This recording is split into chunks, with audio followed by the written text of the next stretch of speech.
Hello everybody, and welcome in to one final PigPod here for the year 2023. I'm your host, Sam Jelinek, play-by-play voice of the Lehigh Valley IronPigs, as we wrap up what was a pretty special 2023 season and year here at Coca-Cola Park and for the entirety of the Lehigh Valley. So thanks for joining us one final time before we send it off into 2024.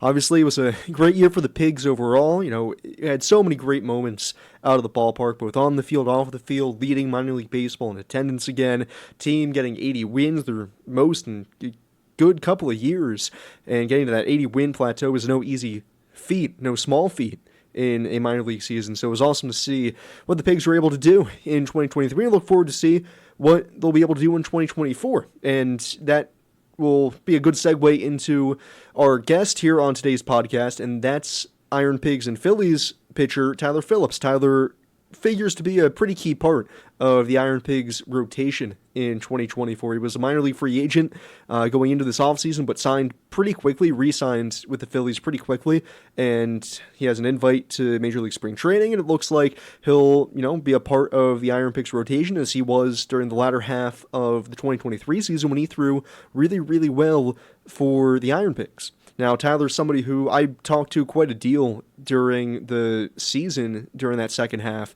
Just a great guy to pick his mind as far as pitching goes. You can talk with him for hours on end about his pitching, about his backstory, about how he approaches the game, and it's just a very thoughtful individual when it comes to the game, very cerebral about it, but tries not to really outthink himself, and just makes for a very interesting conversation. If you don't know, Tyler was drafted by the Rangers at a high school. He grew up here in the Mid-Atlantic region, down in New Jersey. He played baseball growing up in Flemington at Diamond Nation, if you're familiar with it. Got drafted by the Rangers, made his way up to AA and AAA with the Rangers, where he was part of the 40-man roster, but then DFA'd and eventually claimed by the Phillies, who then, once Tyler needed to get Tommy John surgery, they released him and immediately re-signed him. He pitched his first full year back from Tommy John this past year, where he pitched exceptionally well. He became a minor league free agent and re-signed with the Phillies. So to hear a little bit more about who Tyler is, how he operates on the mound, and just kind of some of the funny backstories that you can find in baseball, I'll step aside and welcome our guest here on today's PigPod. It's Tyler Phillips.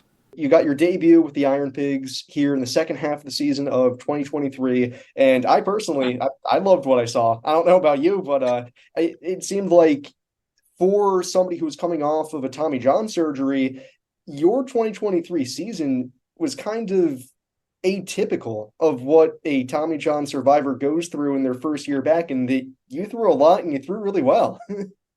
Yeah. Coming back off of it, I think at my exit meeting, like the goal for me was to get to like 75 innings, and I surpassed that by a good amount. I was just going strong. I put in a lot of hard work throughout the rehab process, and I love pitching. I love baseball. I love helping my team win, and I'm going to do whatever I can to go out there and do that. I hate taking myself out of the game. Like, I'll never do that. So missing a year, it was not fun for me. But when I came back, it had its ups and downs. I'm what some people would call an unhealthy perfectionist, and some of my numbers were a little skewed over the season. I had a few blow up outings, which upset me a little bit. But by the time I got to AAA, I was around some really good people throughout rehab, throughout my time in Reading, and by the time I got there, I was just in a really good headspace, I think. And not to mention the major league balls help a little bit with the new sinker. Granted, I developed 3 new pitches over the year. It was a wild ride of a year for me. Finishing with 122 innings, velocity obviously dropped a little, which right now in my off season I'm working on just staying strong. But coming back, like you said, it's more than I could have expected, and I was really, really pleased with what I was able to do. I want to touch on something and drill into it that you just mentioned there. You liked throwing more with the major league ball, because I feel like most of the times it's opposite, because for those who don't know, everybody in the minors from AA down uses a different baseball than AAA in the majors, which is a little bit slicker. And most guys don't like switching to that because, well, it's harder to grip. Why do you like it more? So I'm not very good on the whole physics side of the baseball. I think we've had conversations about this before. The major league balls are wound a little bit tighter, and something I noticed is the seams are a little bit bigger. So with the new sinker, it's the seam shift. It's a one seam. Just the way that the seam cuts through the air, it grabs the right way and it pushes the ball down, essentially making it sink better.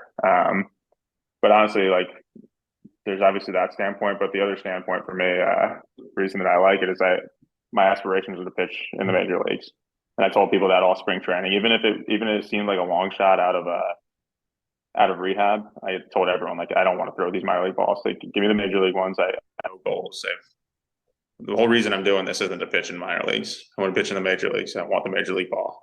So the one seamer, like I don't know how most I grasp the idea. Obviously, it's basically you take a two seamer, and I'm imagining you're taking off your middle finger, and it's just the pointer. Or Both of my fingers are connected to the ball. But they're just on the left seam. I actually should have a ball, and I could show you. Give me 1 second. I'll grab a ball. Your standard two seam, like pretty much go across the tracks or like along the tracks there. For me, I put the fingers together, and I make an X across the two. Exactly. And then from my arm slot, like I essentially need to throw a cutter with this, and that's just keeping my fingers on the top right corner of the ball. And the way that it's coming off my fingers from my arm slot, it's going to create the right axis for the ball for the seam to be able to catch. It's great. I still don't understand it. Like I work on it every single day. I pretty much just grab it and throw it. Do you kind of like it better that you don't understand it, that it is just grip it? Yeah, I think the more like obviously you need to know things in baseball. I think the more you don't know, it's just easier to simplify things. The more you learn, about stuff, then you start to chase movement, you start to chase velocity, whatever it is, and then you just overthink it, and you're doing way too much at that point. And you said, I know we talked about during the season, you ended up learning a couple of different pitches this season. Did you have a process for drilling into your head the new grips for the pitches?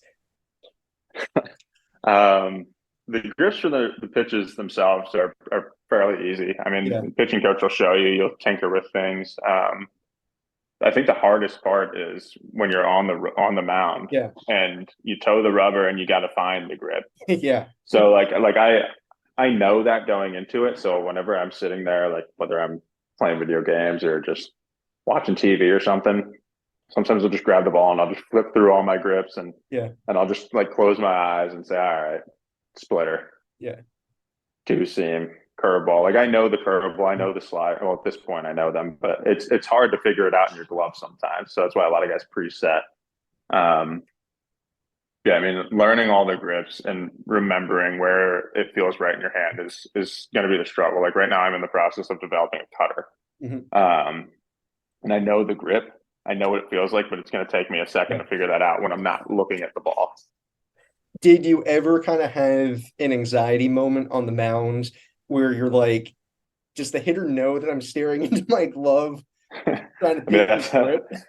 That's why you have to memorize. If you ever, hitters are crazy. Like the game, it's so complex, and the behind the scenes of it, like so many people don't realize. Like the smallest movement of your wrist, like some guys will see your muscle move a different way. Like if I know 3 of my pitches, let's say I know the sinker, I know the curveball, and I know the slider, and I don't know the splitter grip yet. Every time I look into my glove really quick, they're going to see like, okay, he throws a splitter every time he's looked into his glove. So it's like the littlest things, they'll just tip a pitch. Like guys are so good at finding it. I remember not this past series, but 2 series ago, Phillies like Bryce Harper saw McCullers, right? Like it's so easy for these guys to pick it up because we do it so much. So as a pitcher, you have to do everything exactly the same. I love talking with you just from your mindset. Like you encompass everything it is about being a pitcher, especially mindset wise, just trying to find everything about it. And we had Cal Stevenson on the podcast earlier this offseason. He's a guy who went into college, as a two-way guy, and then very quickly dropped pitching and went just solely into hitting. When did you figure out pitching's going to be my meal ticket? You want me to send you some videos of me hitting when I was 14? Was it that bad? Yeah. We'll just say I was growing into my body still. Yeah, at that point, I threw a little bit harder than I could hit the ball. So Are you saying like 13, 14, or even younger? yeah, Yeah. I think it was. I actually know exactly like the point. I was throwing a bullpen, and my pitching coach at the time, um, he just kind of pulled me off to the side, and he said, like, I think it was just a really good bullpen, and he Mhm. said, put his arm around me. He goes, "Yeah, I think it's about time you stop hitting. You're gonna make a lot of money pitching one day." And like I didn't know what to say. Like I was like, uh, all right. I mean, money sounds cool. I like Cool. pitching. Like my dad was a little bit more beat up than I was. Like he's Mhm. like, well, I just bought you a new bat. I'm like, oh, well, so sorry. Looks like I just need a new glove now. But yeah, the pitching was just always a lot better. I have a strong arm, and I put a lot of time into it. And like honestly, like kudos to my dad for driving me to all the pitching lessons, for to have some guy tell me the same exact thing. Like he spent the money to have a pitching coach tell me the same thing that he got. So um, like I appreciate everything that my parents have done for me, and just their support throughout my pitching journey. Like even in high school, like I think the only time I ever wanted to hit again was senior year. Mhm. Like that's Just getting something over I'm it. not just going to Yeah. show up to pitch once a week. And actually I finally grew into my body a little bit there. I didn't have a bad season as a hitter. Um, so yeah, I think it was 14. Okay. And then once, you made that, even if it was more of a mental transition to like, hey, like, I gotta focus more on the pitching side of things as opposed to hitting. What did you kind of do even at that age to be like, this is how I can kind of fast track myself? Um, Honestly, just surrounding yourself with people who have the Yeah. same goals and aspirations. The facility that I trained at was a Diamond Nation in Yeah. Flemington. Um, and yeah, there were some really good people there. Like when you get down to it, there's college coaches there, there's college scouts there, there's professional scouts there. Um, and my pitching coach at the time, like he was putting us through like his workouts. His strong suit was more the pitching side, but I don't think it necessarily mattered at that point in my life what I was doing so much as it mattered the intent that I put into it. And that's where it gets down to the people you're surrounding yourself with. I had other teammates who wanted to go on to be college athletes or professional athletes, and they show up and they worked hard every day. Um, so then that's the biggest thing for me is like just showing up every day and just leaving it all out there on the field. And if you show up and you don't put the work in, you're just not going to progress. Sure enough, when I was 14, like it all started to pay off, and that's when I was seen by my first professional scout. Uh, So and I remember the story you told us from during the season, that you met that scout. What, he approached you in a Dick's? yeah, yeah, Yeah. I tell people it all the time. His name is Takeshi Sakurayama. I think that's how you pronounce it. He's a Japanese guy. He's pretty well respected scout from my understanding with the Rangers. Um, yeah, I was just throwing in like a random fall ball game. Like I just remember it was freezing. I didn't care. It was a Saturday morning. This is one of the few times I didn't necessarily care because the team we were playing against, they were younger, they were playing up. I just had to get my work in, and I was like throwing all arm. Didn't have great mechanics, and I was throwing like upper 80s, like mid 80s, upper 80s at 14, and I just thought it was someone's dad. Like he kind of looked like one of my teammates. I was like, all right, that must be like his dad or his uncle or something. And the next day, like I'm in Dick's and this strange man comes up to me and he just says, Tyler. And I was like, I'm looking around, I'm like, where'd my dad go, dude? Where's my dad? Like he goes, give me 1 second. I'm gonna go get my card. I was like, I finally found my dad. I was like, Dad, some dude just came and said he's giving me his card. And then the guy comes back with his Texas Rangers card, and I was like, oh, nice to meet you. So yeah, that was actually the next day on Sunday. Like I don't even know how he must have just taken some good notes on me.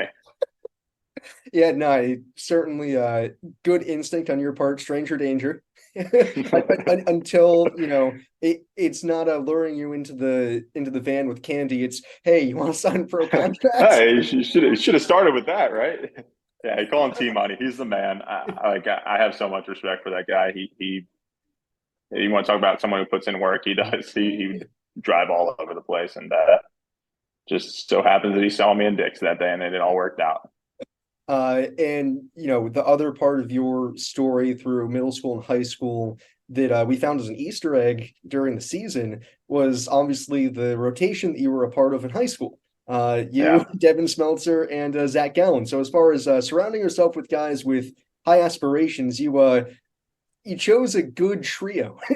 yeah. I mean, there's a lot of us, and there's one more too. Justin Hageman. Yes. He's with he finished the season with the Woo Sox. Yeah. Um, so yeah, there was some talent on the Bishop Eustace baseball team. Gallon he's leading the way right now. But yeah, I mean they're just all great dudes. Like even from a young age, like Zach intimidated me just because of how much of a competitor he is. Like he's never stopped showing it. He's showed it through high school. He's shown it through college, and he's shown it through the major leagues. And he goes out and he does his job every time. Devin, he's kind of the one that took me under his wing. I think just he wanted the long toss. No one wanted the long toss with him, and I saw what kind of a pitcher he was, and I wanted to follow along in his footsteps. So I just told him I'll do it with you. Like I don't care. And ever since, like he would just give me pointers and advice that he would learn from scouts or whoever it may be, and he gave me a lot of like good advice on how to be like a man on the pitch on the mound. Um, like something I'll never forget. Like it's such an easy one. Like I think I gave up a home run one game, and one of my few runs that I gave up. I'll add, but I gave up a home run one day, and like he's talking to me about it in the dugout in the middle of the game while I'm still pitching, and I was like, "Yeah, I didn't really want to throw that change up there." He goes, "Don't throw a pitch you don't want to throw. Throw a pitch you're convicted." And I was like, I don't even know what convicted means. I was like a freshman or like a sophomore. I was like, what are you talking about? And like I was a little slower on the slower side in high school. So I eventually figured out what he meant, and a lot of the things that he told me coming up has stuck with me. And Justin from his side, he's just another guy that will always work hard. He's actually down here in Florida, working out at the same facility, and same thing, just consistency in the schedule, just consistency and working hard. And we continue to talk about it, and we've always had each other's back through high school. And that's all the guys on the team. Everyone on my high school team is exactly the same, pro ball or not. I don't want to put you on the spot, but because I remember, I think you told me you had gone to one of the playoff games that Smeltzer was a part of. Were you there for either of Zach's starts against the Phils this postseason? Um, I missed Zach's start. I did go to one of the games. It was the game that Nola started. I think it was like game two. Yeah, game two. Yeah, Yeah, I was there too. yeah. I missed Zach's start. I watched his start on Yeah. TV, but I unfortunately missed that one. I would have loved to make it to that one. Yeah, I showed up to game two in the fifth inning because of traffic. So, Oh my God. I went through the same thing. I ended up parking down in Center City, and then we just took the subway. But yeah, I paid a pretty good premium to park right out front of Chicken and Pete's. oh my God. Right in front of the door. I said, dude, I'll give you whatever you want. And then I ran to the stadium with my child in my arms and my girl following me behind. Being a professional baseball player is glamorous, isn't it? Yeah, it's great. So you mentioned I saw some of the videos as well that you're down in Florida right now. I saw the video of you and Griff McGarry throwing a little bit. You guys are working with Cressy Sports Performance. Eric Cressy has become a household name, I think, for most of us who follow pitching development throughout all of baseball. If you can, just explain a little bit about what he does and what you guys are doing. Yeah, I mean, So Eric, I had unbelievable amount of respect for Eric and his wife, and honestly all the staff at CSP. They I've been using them since junior high school. I don't even remember how I heard about them, just through the grapevine of baseball. But since the day I came down, like it's always been consistency and just instilling accountability in the players and just work ethic. When you get down, Eric or whoever you have your evaluation with, they will give you your in-depth evaluation. I work with Eric. He writes my programs. I show up. He'll take me through his checklist that he has in his head. Like he's memorized everything to this point. Like he doesn't even need any tools to measure. Like he just knows the degrees that my arms are at or my hips are at. It's just a level of knowledge that I don't know if I'll ever tap into. But yeah, they'll go through the eval. He'll tell me where I'm good at, where I have efficiencies and where I have non-efficiencies. We'll talk about any injuries that I may have and goals that I have for the upcoming season, and basically he'll come up with a strength program based off of that. So my program right now, it's 6 days a week, along with most of the guys in there. So me and Griff are on a pretty similar routine where it's lower body, upper body, a movement day, and just trying to become as athletic as we can get and as explosive as we can get. And it's not going to be the same programs. Everything's personalized to you. This is my first off season using his facility. Like I'm here full time. I used to do it remote. I would come down for a week and then I'd go back home. So being here full time now, I'm working with the pitching staff as well. And they're in contact with the Phillies, or I'm in contact with the Phillies, and we'll just come up with a plan based off of that. So they're going to help me with pitch design on this new cutter coming up. Whenever I start throwing bullpens in a week or two. But I mean, everybody here puts in a ton of work, and everybody here has a lot of knowledge about what they do. And just like the little movements that you'd never expect that just help with the baseball player overall. I know that the Phillies have worked with CSP for a while, and then Caleb Cotham, obviously on the big league pitching staff, is very in tune with that. And one of the big pieces of news, as far as the IronPigs are concerned, from the past month or so, is Cesar Ramos getting promoted to be the bullpen coach for the Phillies. How kind of nice it is it for you knowing that when Cesar was your pitching coach for the Pigs this past season, there's not a disconnect between what the AAA team is doing and what the big league staff is doing. It's the same preaching all the way down. I mean, it's great to see that, and that's something that I think throughout my career, sometimes there's been some areas where it's been lacking. But once I got to Lehigh, even in Reading at that point, but once I got to Lehigh, especially, like you can tell that everybody's in contact, and just what Caesar knows and what he's capable of teaching. Like I'm stoked that he made it up there. I mean, that's awesome for him. I'm gonna miss him, but but I do know that when that time comes for me to get up there, at least I know that there's someone that I can definitely trust there.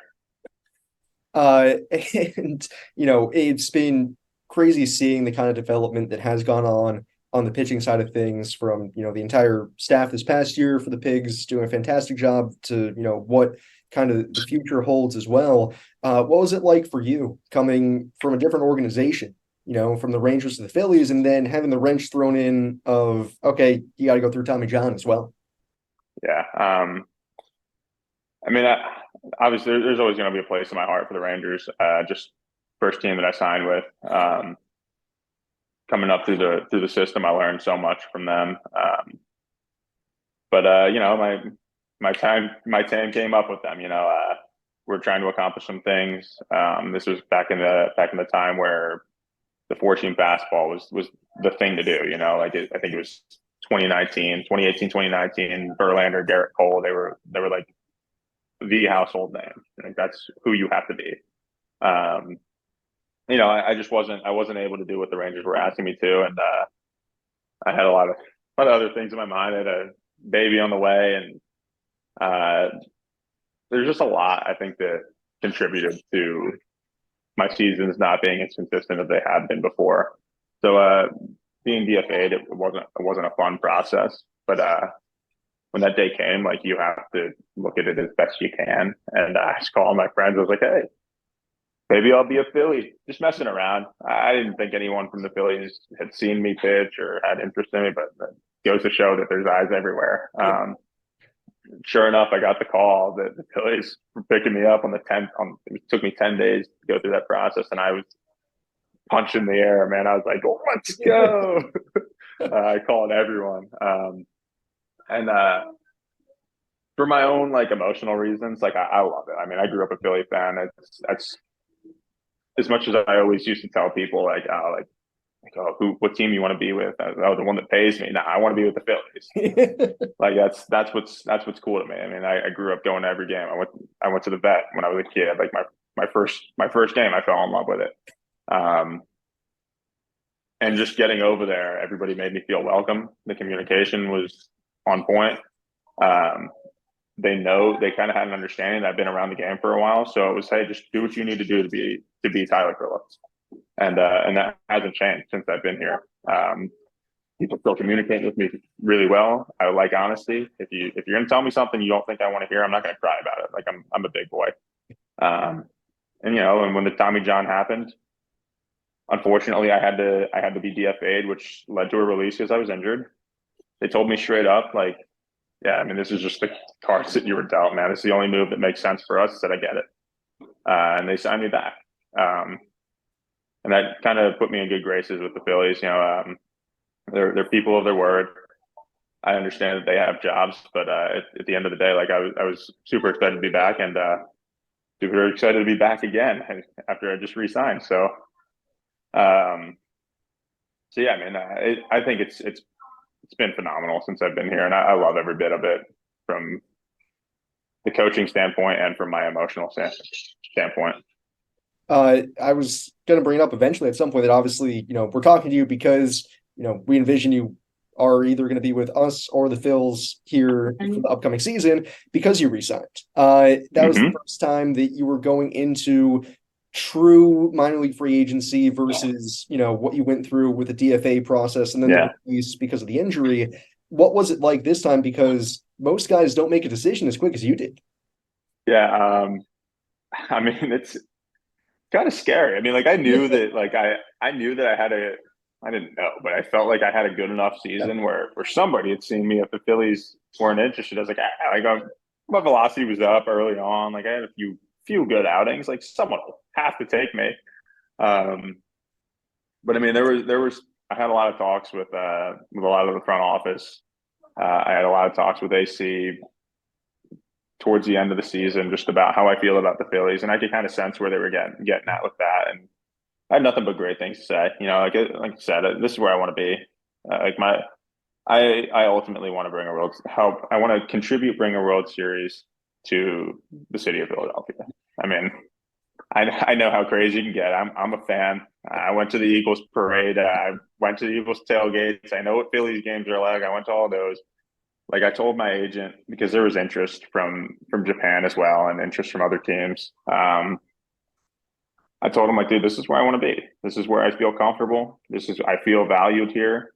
And if we can, like, I had an offer pretty quickly because the Phillies have dibs on me. And I kept telling him, I was like, dude, I trust the agency. Please don't mess this up. Like, I want to be in Philly. And they everybody came to an agreement. They did a great job, and the Phillies did a great job communicating. And I'm just happy. I'm just super happy to be back. Now that I know that your Philly sports roots go all the way back to actually even going to the vet, do you have a core Philadelphia sports memory? I have so many memories of Philadelphia sports. Just the first one that popped in my head though is I think it was like my 9-year-old like Babe Ruth team. I don't know what strings had to be pulled. I don't know what we did, but we got on the field. In my first Phillies hat, I have it signed by Randy Wolf. I still have it. Oh, that's a great name. Yeah, I loved it. Like there was just so many good names there. like just watching the guys. Like I used to come to spring trainings. I used to go to Phillies games whenever my dad would have whenever his friend couldn't make it because they had season tickets. It wasn't for me, but yeah, I mean, there's just so many memories from the drunk van sitting in front of me, just giving the outfielders hell because we sat right in right field in that little home run alley. Yep. Uh, I mean, yeah, the vet was by far my favorite. Like we went to plenty of Eagles games, but I got the vet and Citizens Bank. Like you can't really beat that. You know, it's just good atmosphere all around. Has it been a little bit of a mission of yours to try to explain, especially being in the AAA clubhouse, to guys what it is like, being a part of the Philadelphia community and knowing what it means to be a fan of this organization? I don't really think I could say a lot of the things that I would say about Philly fans, but I think it goes. I think it goes like how the Eagles are saying, like no one likes us, we don't care, you know. I mean, you guys know I still don't even understand. Like I am a fan, but I don't know what it's going to be like until I get out there, you know. Yeah. I try to tell people like, dude, listen, even if you don't do well and they boo you, they still love you. Like it doesn't make sense, but you better go and compete. As long as you're going to be a competitor, like they're going to love you. If you leave it all out there for the city, they're going to love you.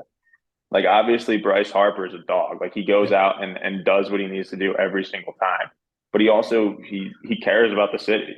And that's where people are going to get their respect for you. And I hope guys understand that. I think it's pretty easy to see that. Yeah, no, especially the past couple of years, I think, people have seen it on TV enough that they know they're an angel. Because I remember talking to Weston Wilson when on opening day for us last year, he's like, yeah, one of the reasons I wanted to sign here was because, I mean, I watched the postseason run. I was like, this is sick. Yeah. Yeah. I mean, that's if that doesn't sell you on a team, I don't know what does. I think everyone sees that. I mean, look at the people that the Phillies have signed, and I think that's a huge factor going into that. I mean, you got a team that's competing, a team whose fan base is competing for them. Like, it doesn't get better than that. That's like the stage you want to be on, and that's ultimately like really why I want to resign, especially after I went to a playoff game this year. I was like, this is it, man. Like I'll throw 120 if I go out there right now. I haven't thrown a ball for a month, and if you put me on that mound, I'd throw it 120. Do I was you fired up. do you have a memory of the first time that you played on a field or in front of a crowd that made you feel like that? Um, I mean, rookie ball, there was no fans there. I mean, Yeah. that was in the Arizona League, but I think short season. I mean, Spokane. I played in Spokane. That's where my Oh, you short did season that one. was. Yeah, the Spokane Indians. They get some really good crowds. Those people they love their baseball there. You would never guess it. Like Yeah. I rolled in there. I've been to Washington State before. I've been to Idaho before. It's kind of right on that line.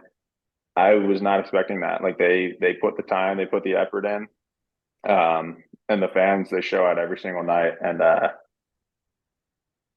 I think like really the first time that I had some serious appreciation for the fans was like when we like clinched the playoffs. Mhm. Um, like everybody stayed there. Like Oh, nobody that's left. awesome. Nobody left. We're sitting there celebrating. We're popping bottles. Like even when we went inside and had our little celebration, we came outside. People are still there. We're like, there's no encore. Like I would like we don't even have any more pitching to throw another inning. Like you guys got to go home. We're trying.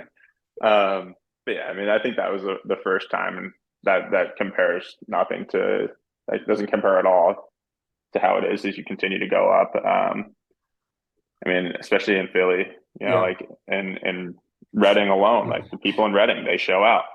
People in Lehigh, they show out. Yeah. Granted, that's a lot on the staff members there. I know you guys put in a lot of work. It's We not just try. the players. We try. But I know one of the yeah, things for you in talking about Spokane is that, that's where you went very shortly after you were drafted. You were 18, 19 when you were doing that. Have you like at any point kind of reflected back on who you were then versus now? Because I know the high school draftee is not rarer anymore, but at least in your case, a high school draftee who wasn't a first round pick. a lot of times, most guys get drafted that late. Like, okay, I'll go to college, and then maybe they end up not getting drafted again. But you said, let's do it. Yeah, I mean,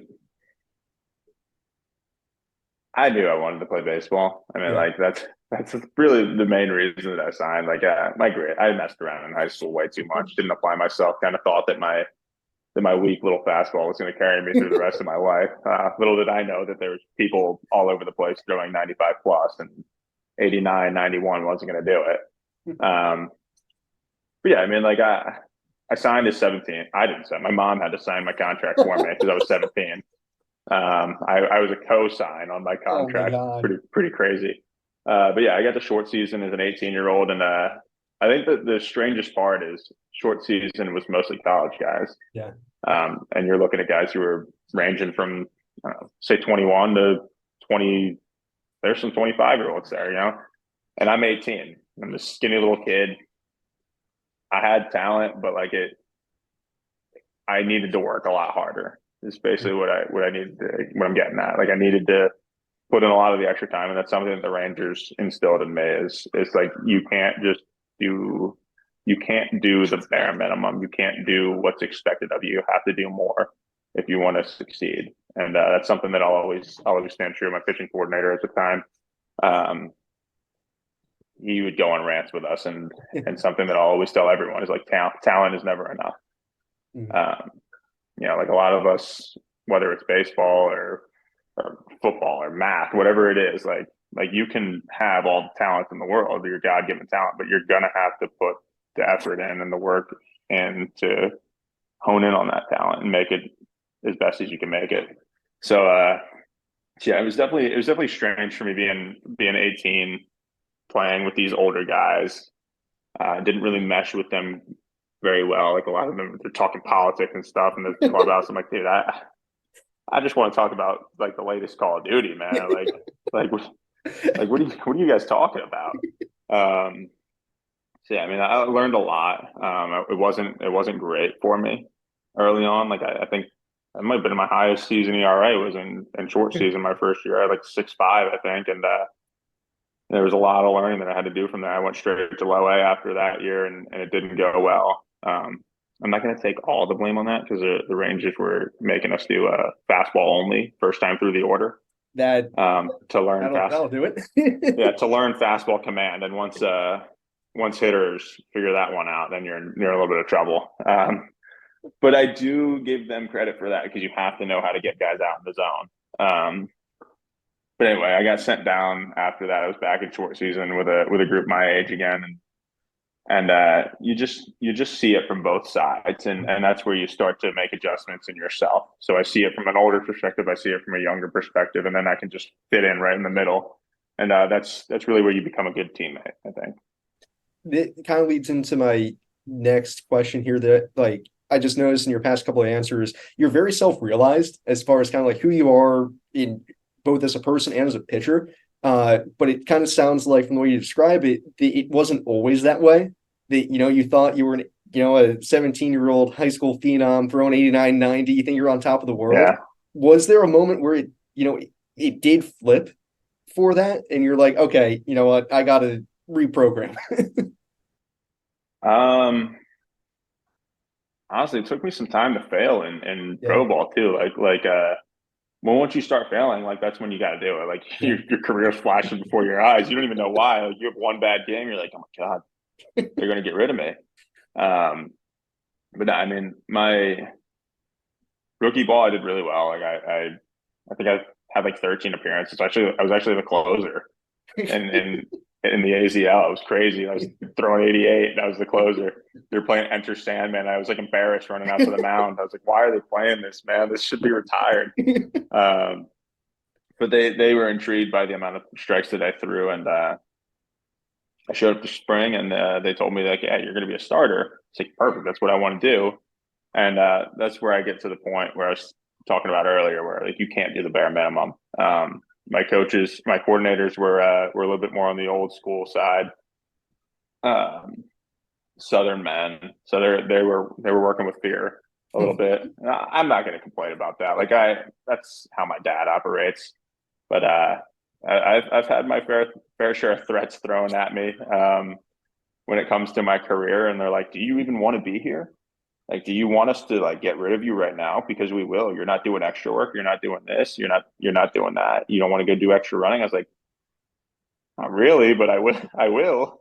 Um, but the thing that like stood out to me is like once I bought into that, um, and I realized there's big leaguers that do that. That's like it started to pay off. It's just a process. All like when you get down to it, it's all just how many days in a row can you do a little bit extra? Doesn't It's just 1% better, like everyone says. 1% better each day, and you'll notice changes over time. And once I bought into that, and I got scared of them, um, I appreciated it. Like it was probably things at the time I was probably calling my parents like, I don't like these people, man. They're being mean to me. But again, once I bought into it, like after a week, you see like, oh wow, I threw 91 this day, 92. Oh, I don't feel as sore this day. And then like you start to like look back and reflect on it, and you have a good another thing they asked us to do a lot was just have good self evaluations. Mhm. Like see something good you did in the day, see something bad you did in the day, and then figure out how you can make an adjustment. And that's what I ended up having to do, and that's just like part of my daily routine now. So yeah, I mean, I think that the Rangers helped me out a lot there, and it's just being consistent. Yeah. Okay. Couple rapid fire questions, kind of wrap it up here. Always because I love knowing it from a pitcher's perspective. The one hitter so far in your career that you have hated to face. I hate that question. Oh, I don't even know. It's hard for me to be rapid fire there. I it did doesn't have have this to be rapid conversation. fire then. I did have this conversation with someone the other day. See, I don't like this because I don't like giving hitters credit You don't want to because admit. hitting's hard. Hitting's hard. But I will say I was throwing different at the time. This was meant I'm trying to Yeah. throw the four seam. This isn't sinker, Tyler. I faced Josh Jung a lot Ooh. during the alternate site Yeah. during the shutdown. Couldn't get him out. Didn't Okay. matter. But the thing is, that's a perfectly acceptable guy to say is like very like that's Ah, Josh Young. I love Josh, but I'll face him now. I'll face him now. We'll see. We'll see. I'll give it a shot again. I'll give it a Uh, shot again. He had my number then, though. what's if you can remember it, what's like your one favorite pitch that you've thrown that you were like, that was nasty? Like in a game, my Yeah. like not like a pitch in general. My favorite pitch. Yeah. I I have a lot. I have a lot, but there's one. It was like in like an extended spring training game. My curveball is pretty. It's a pretty Yeah. good pitch. Like I don't throw it much because it doesn't mesh well with what I do. But I threw this curveball, and there's a young dude with the White Sox, and he swung so hard. I promise you, his helmet spun around. It looked like a movie. I don't even know how. Like his guy needed a smaller helmet, but it spun around on his head, and it finished on his head like that. Oh my God. And he spun in his shoes, and I didn't even notice. It was like I think it was like a 1-2 count. Like it became the second strike, and I looked at my third baseman.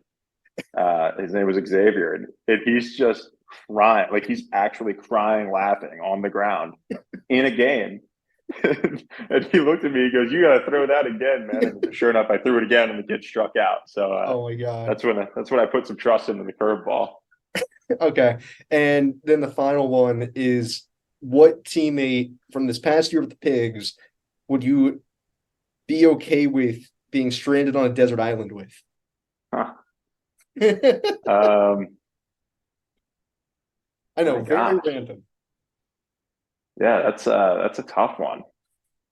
I'm trying to think like because my time there wasn't there that long to like really know guys' Yeah. interests. Because obviously you want to pick someone who knows what they're doing. Like Yeah. it's not really at Well, this point. It's not. I'll let you pick somebody from Reading because more likely than not, they're going to be with the Pigs this year.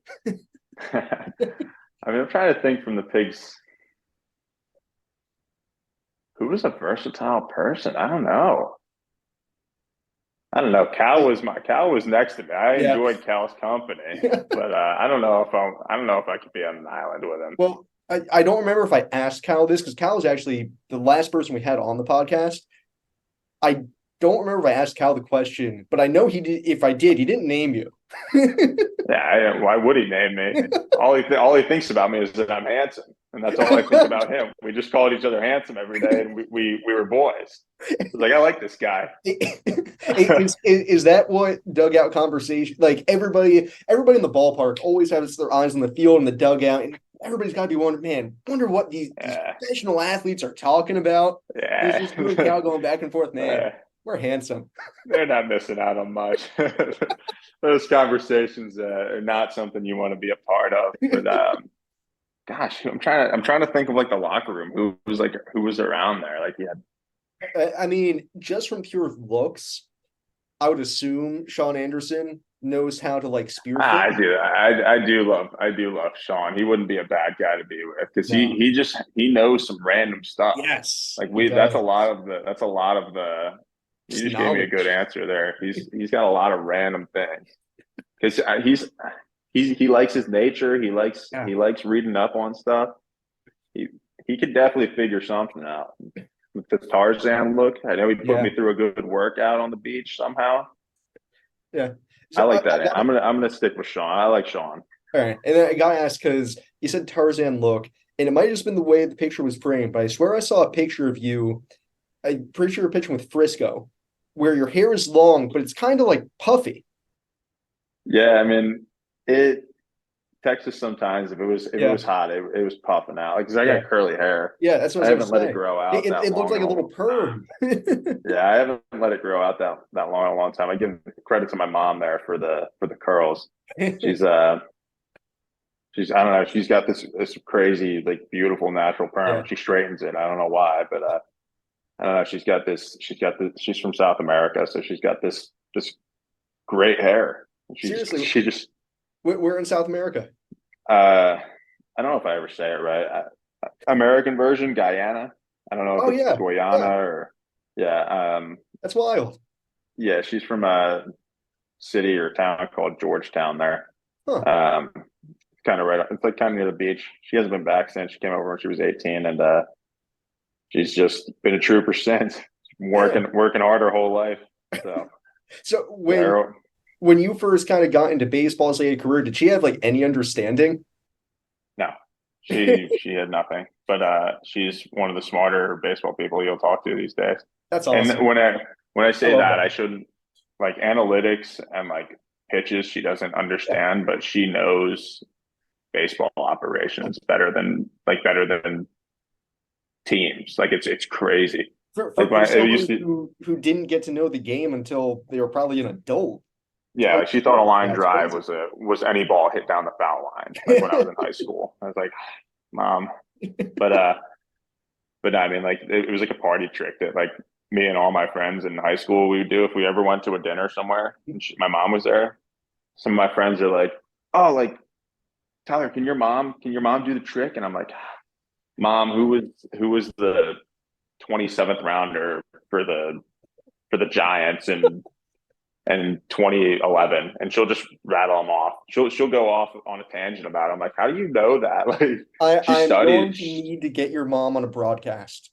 I'll tell her. She studies the operations. Like she doesn't even have a Twitter, but she is on Twitter constantly reading up on what players' movements are. Like she loves to know about it. She actually helped negotiate part of my contract when I first signed.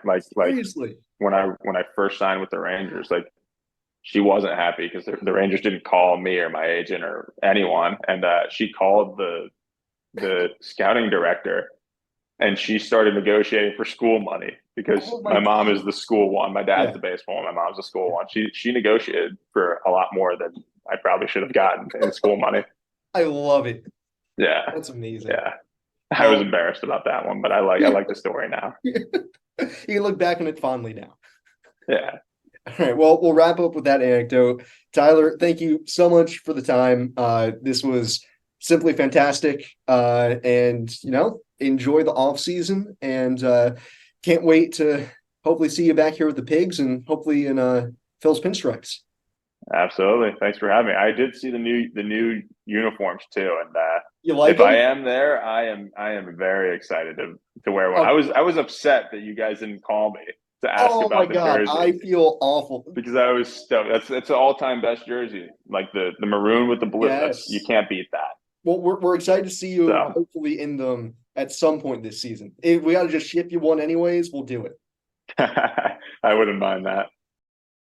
Again, a huge thanks to Tyler for coming on to the podcast today. Like I said, talked to him a lot during the season, so I knew he was going to make for a phenomenal episode here today, but appreciate him giving me and us a huge chunk of time to talk about his 2023 season, his whole career, and what he's looking forward to in 2024.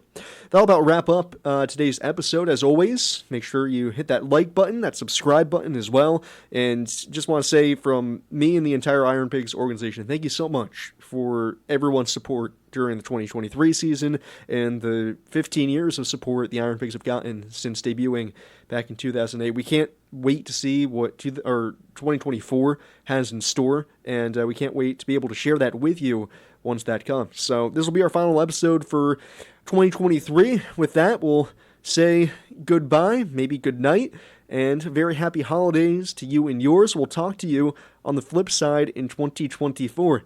Everyone, have a great one, and until next time, this has been the PigPod. I've been Sam Jellinek.